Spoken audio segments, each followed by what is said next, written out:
Ada sebuah lembaga yang harus kuat posisinya di dalam sebuah negara. Karena garda terdepan pertahanan negara ya lembaga ini. Dan terkadang banyak hal seram bahkan tidak difahami oleh orang awam. Jangankan orang awam, wakil rakyat yang namanya DPR saja yang paham akan keberadaan lembaga ini jarang. Apalagi mereka yang kemasukan doktrin barat yang liberal dan seakan-akan mengatakan demokratis. Memandang lembaga ini menakutkan dan bisa melanggar HAM. Lebih baik dilemahkan. HAM versi mana nih? Ayo kita diskusi, wahai para sahabat pendukung HAM versi mana? Orang membunuh seperti teroris, membunuh ratusan orang, dihukum mati boleh nggak? Lalu atas nama HAM jadi dihukum seumur hidup.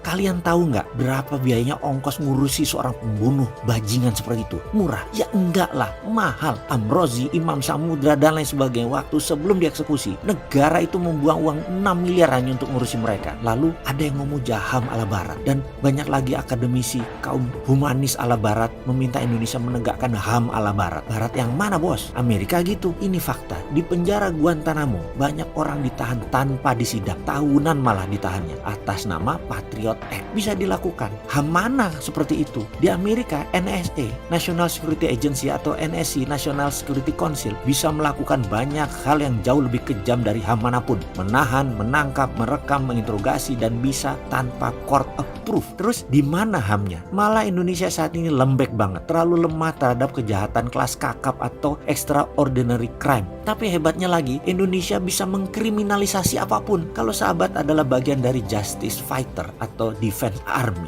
Anda sering harus mengelus dada. Kalau Anda pejuang keadilan dan pejuang keamanan, Anda akan sulit karena sistem kita yang katanya negara hukum ini sering bolak-balik hukumnya berdasarkan undang-undang dan kita jadi kaku, tidak praktis. Agar sebuah tindakan sah secara hukum, maka undang-undangnya yang disesuaikan dengan maunya sekelompok orang atau untuk kepentingan bangsa lain lewat DPR wakil rakyat tentunya. Dan selama ada fulus lancar semua. Ini mental wakil rakyat yang dominan saat ini, yang mementingkan diri sendiri dan kelompoknya. Mau bukti, banyak partai yang mementingkan kelompoknya daripada rakyat. Berapa kali saya ikut rapat partai dalam diskusi mana yang mau ngomongin rakyat, semua adalah ngomong tentang merebutkan kekuasaan dan jatah menteri. Gak ada lain mikirnya. Kembali ke diskusi awal tentang lembaga yang tersingkirkan atau dimarginalkan tadi. Banyak moto kredo di sana yang salah satunya ada di benak pasukan terbaik itu adalah kalimat ini. Bukan berapa banyak musuh yang kami bunuh, namun berapa banyak manusia yang terselamatkan. Kalimat ini sangat provokatif terutama bagi manusia humanis dan liberal. Namun bagi seorang manusia dalam pasukan khusus, cara pandangnya berbeda 180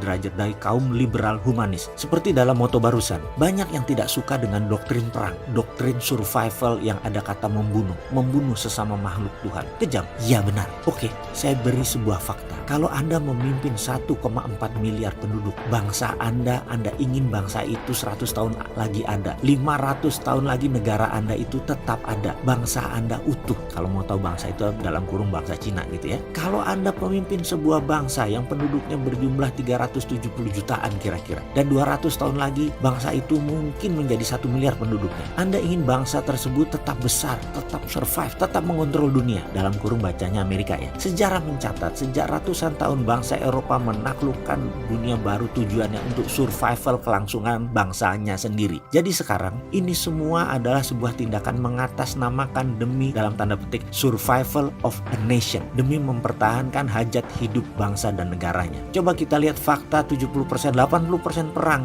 konflik ada di daerah penghasil minyak bumi. Benar kan? Apa itu tidak didesain? Apa itu jadi sendiri? Ayolah, kita sudah pada dewasa semua. Pasti didesain lah oleh negara yang 100 tahun lagi ingin tetap utuh. Diciptakan perang di sebuah negara karena minyaknya akan dia sedot. Lalu kalau 30 tahun ke depan, di mana fosil oil minyak bumi udah berkurang atau habis, maka untuk menghidupi bangsanya, sebuah bangsa di dunia ini akan berubah porosnya. Kita semua akan bergantung pada energi terbarukan seperti kelapa sawit, jagung, singkong, tumolase, pohon jarak, sukun dan banyak lagi bergantung pada negara tropikal yang subur, yang negaranya tidak perlu pupuk karena banyak ring of fire, gunung Merapi yang selalu memuntahkan pupuk organik ke alam sekitar. Maka mata mereka menatap negara-negara tersebut. negara tersebut negara siapa saja. Kita tahulah negara tersebut. Negara itu adalah Indonesia. Bagaimana cara menaklukkan negara tersebut? Pakai perang asimetrik. Nggak perlu pakai yang namanya proxy war saja dulu. Pinjam tangan orang lain. Adu domba saja dulu. Pakai media atau dikenal dengan media warfare. Pakai budaya atau dikenal dengan nama cultural warfare. Pakai keuangan atau